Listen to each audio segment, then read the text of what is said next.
Moi, je dis, j'ai gagné les championnats du monde à Paris.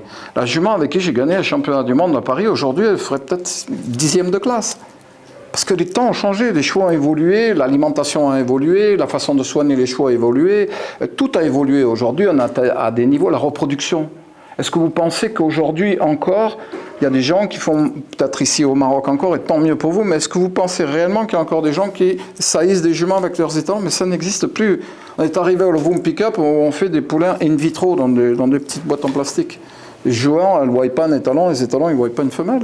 On prélève des ovocytes, on les féconde en laboratoire, avec un spermatozoïde, on féconde l'ovule, on fait un bébé in vitro, on le congèle, on le réfrigère, on le met dans une jument. Ce que je peux dire de l'évolution, c'est qu'on a voulu faire un cheval qui soit basé uniquement sur l'esthétique, uniquement sur cette pose plastique, et on a modifié beaucoup de choses.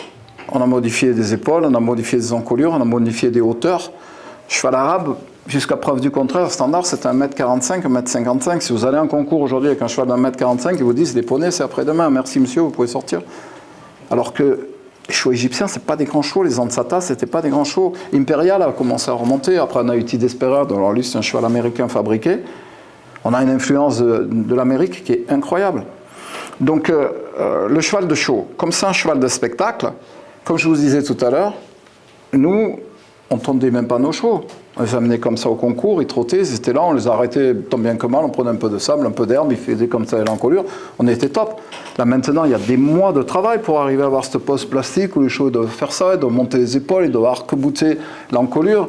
Les chevaux font du tapis roulant, ils travaillent en piscine, ils travaillent dans des marcheurs aquatiques, et ils travaillent derrière des voitures, des petites voitures sur des pistes de galop avec des voitures de golf pour avoir des extensions de trot. On travaille avec des produits, on donne des produits pour les donner de la main. C'est des culturistes. Il y a une période de prise de poids, il y a une période de séchage, et en fonction de ça, on fait un travail plus ou moins rapide ou plus ou moins lourd. C'est devenu des culturistes, ils sortent pas de leur box, ils font un jour de paddock peut-être si tout va bien, et encore, ils passent leur vie avec des capuchons, avec des sleazy, c'est espèces de grands capuchons en lycra, des colliers de nuit, ils travaillent avec des sudisettes, ils font du sauna. Vous allez à Al-Shakab, il y a un sauna pour les chevaux, il y a les plaques vibrantes pour les décontracter, il y a les piscines, c'est des superstars.